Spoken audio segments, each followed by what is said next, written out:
Comenzamos con electromagnetismo. Para trabajar este concepto vamos a repasar las ideas y nociones de campo eléctrico y de campo magnético. Recordamos que de campo eléctrico, ya sea la idea de campo como una zona del espacio modificada, va a ser por el campo eléctrico por la presencia de las cargas eléctricas, como en el caso del campo magnético por los imanes. En el caso del campo eléctrico, recordamos que tenemos unas líneas de campo que en el caso de tener una carga positiva se manifiestan de esta manera, el campo, en caso de ser negativas, de esta manera. En caso de que tengamos dipolo, ya sea una carga positiva y una negativa, observamos este tipo de formato para el campo eléctrico, donde sale del positivo para ir al negativo. Y en el caso de las cargas que tienen mismo signo, vamos a encontrar el fenómeno de repulsión, ya sean dos positivas o dos negativas. Ocurre exactamente lo mismo con el campo magnético. La única diferencia es que en vez de hablar de cargas, vamos a hablar de polos. Sabemos que el monopolo, un único polo, no existe en la naturaleza. Sabemos que en realidad lo que tenemos representado acá de sur y de norte se refiere a los extremos, ya sea de un imán, de una barra magnética con norte y sur, o sea que acá en realidad tenemos un pequeño norte y acá un pequeño sur. No es que lo vamos a encontrar de manera individual, sino que acercamos polos diferentes y encontramos que conforman la misma estructura, la misma forma para las líneas de campo que un dipolo eléctrico, el dipolo magnético. Ocurre lo mismo cuando los polos son iguales, ya sean se acercan dos nortes o se acercan dos sures. La barra magnética, el imán tradicional, sale del norte de las líneas de campo para ingresar en el sur, al igual que un dipolo tradicional. Y en el caso de un imán que tenga formato de herradura, ocurre exactamente lo mismo, pero bueno, encontramos que su conformación, a pesar de la curva, es esta.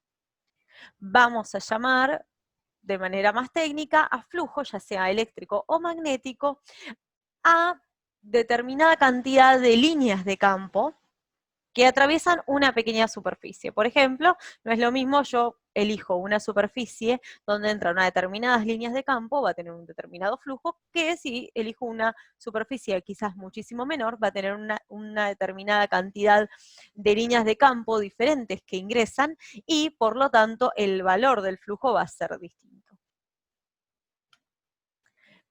Antes, la electricidad, como la estudiamos nosotros, la estudiamos separadas, electricidad por un lado, magnetismo por el otro. ¿Eso hasta cuándo? Hasta 1820.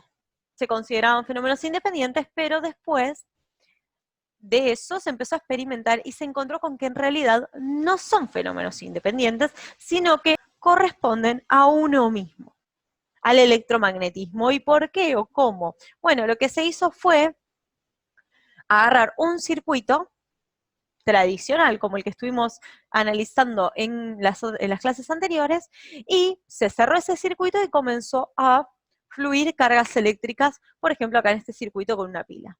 ¿Cuál fue el descubrimiento? ¿Cuál es la diferencia con cualquier otro experimento que se haya hecho? En realidad es que se encontró que si uno coloca una brújula cerca de ahí, hay una pequeña desviación, hay una alineación magnética, o sea que todos los análisis de electricidad que se estaban haciendo estaban generando un campo magnético. Ahora, pero entonces, ¿qué es lo que determina el campo magnético? La carga en movimiento. La carga en movimiento produce campo magnético. ¿Y cómo va a producir ese campo magnético? ¿De qué va a depender ese campo magnético? Bueno, depende de tres cualidades principales. ¿Cuál es la intensidad de la corriente eléctrica? Tenemos que saber si está circulando mucha intensidad o poca. De eso va a variar el campo magnético que se genere. También depende de la distancia en la que yo voy a estar parado respecto al conductor, como cualquier campo. Exactamente como cualquier campo. ¿A qué me refiero? Si uno está más lejos, por ejemplo, cuando habíamos visto de cargas eléctricas, si yo estaba lejos de la carga que generaba el campo, la fuerza que me aplicaba o la interacción con ese campo iba a ser mínima y si yo estoy más cerca va a ser mayor. O sea que siempre depende de la distancia. Y la forma también que tiene ese conductor es clave para determinar cómo va a ser ese campo magnético. ¿Por qué? Porque podemos tener distintas formas de campo que se van a producir en función a cómo luce ese conductor. Vamos a ver las tres maneras más tradicionales, que puede ser el conductor rectilíneo, o sea, me imagino una varillita, un hilito de cobre, por ejemplo, donde le conecto una pila y circula intensidad de corriente por ahí. Bueno, cuando ocurre esto y circula intensidad de corriente por ahí, aparece un campo magnético. Algo que no sabíamos que ocurría, bueno, a partir de 1820 descubrimos que aparece. ¿Y cómo es ese campo magnético? Bueno, ese campo magnético aparece perpendicular, en un plano, mejor dicho, perpendicular a él y de manera circular, como lo indica acá el esquema. Fíjense que la corriente va hacia arriba y el campo se está moviendo de manera circular en un plano perpendicular a él, o sea, 90 grados, y se está moviendo, perdón, de manera circular hacia la derecha. Ahora, si yo este mismo conductor le pego una vueltita y bajo, o sea, le doy una curva, le hago una curvita y vuelve para abajo, a esa pequeña curva la voy a llamar espira. Y voy a analizar, por ejemplo, acá que sube el conductor, fíjense que cuando viene por acá ocurre lo mismo. El campo magnético se encuentra por esta zona circulando de esta manera. Cuando baja, el campo el campo magnético se sigue moviendo siempre perpendicular a él, o sea que va a quedar invertido del otro lado porque de este lado la intensidad está yendo para abajo y se va a mover de esta manera. Y así baja. Se le llama espira, les decía, a esta forma. Si yo tengo, en vez de una espira, le pego otra vuelta y le hago otra espira, le pego otra vuelta, le hago otra espira, le pego otra vuelta, hago otra espira, y así hago un montón de espiras, como si fuese un resorte, por ejemplo, pueden estar una al lado de la otra, una encima de la otra, todas bien apretaditas, formamos lo que se le llama un solenoide o una bobina. Bobina es una palabra más tradicional para utilizar y la han escuchado seguramente. Que en realidad es netamente eso, o sea, es un hilo de cobre que está enrollado y cada vueltita que hace es lo que se le llama espira, como por ejemplo en el caso de acá. ¿Qué ocurre? Ocurre exactamente lo mismo.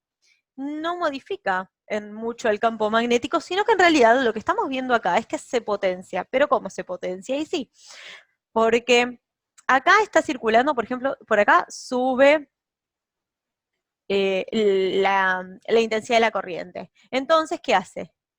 Va a girar de esta manera el campo magnético. O sea que el campo magnético va hacia allá, pega la vuelta y va hacia allá.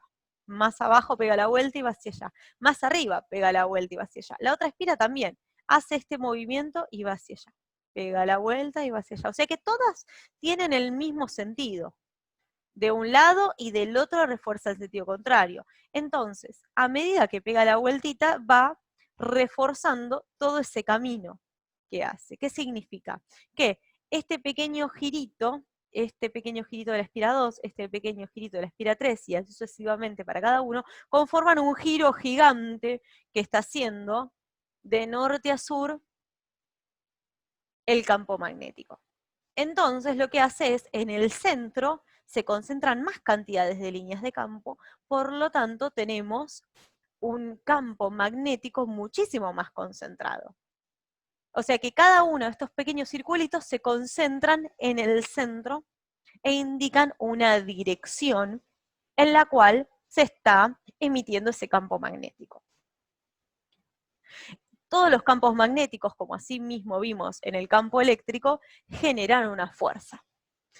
Recordamos que habíamos visto que en las fuerzas eléctricas, la presencia de una carga genera un campo, y si yo tenía una carguita cerca, estaba sometida a ese campo y aparecía una fuerza que ejercía por ejemplo, la carga 1 sobre la carga 2 y la carga 2 sobre la carga 1, producto de su interacción, que podía ser positiva, negativa, ¿sí? Si se atraían o si se repelen, por ejemplo. Y con el campo magnético ocurre lo mismo. ¿Qué ocurre?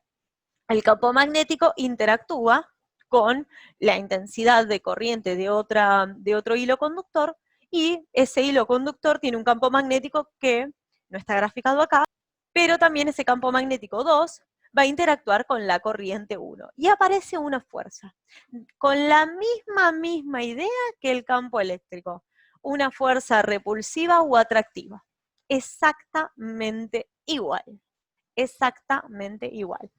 Pero ¿qué ocurre si en vez de tener dos distintos, tengo una espira? Acá la espira es cuadradita, pero sigue siendo una espira igual, en vez de circular, cuadrada. Supongamos que ingresa por acá, como indica la imagen, y va hacia arriba de la espira. La fuerza que aparece, producto del campo magnético, B es el campo magnético, que lo tenemos dibujado acá está escrito, pero acá lo detallo también. B es el campo magnético de norte a sur. Entonces, retomo. La intensidad se mueve hacia arriba de la espira, ingresa a un campo magnético que se aplica para este lado. Esa fuerza, en este caso, aplicaría hacia arriba, como así también, si la intensidad va en sentido contrario, la fuerza aplicaría hacia abajo, o sea, en sentido contrario a la inicial. Por lo tanto, este lateral de la espira va a bajar y este lateral de la espira va a subir. Esto va a formar un movimiento cíclico. ¿A qué me refiero? Un movimiento circular, si lo quieren llamar. Cíclico porque se va a repetir constantemente y circular porque es el movimiento que va a hacer. Lo que va a lograr es que esta espira baje y que este lateral de la espira suba. Y el movimiento que va a generar, como les decía, es circular. Va a empezar a rotar. ¿Cómo va a rotar? Va a rotar sobre sí mismo. No es que se va a desplazar hacia un costado o hacia el otro, sino que va a rotar constantemente sobre su propio eje. Vamos a ver ejemplos de esto para que se comprenda así. Vamos a trabajar los siguientes videos. Y sobre estos videos que vamos a ver, vamos a analizar como actividad qué es lo que está ocurriendo con cada uno de ellos.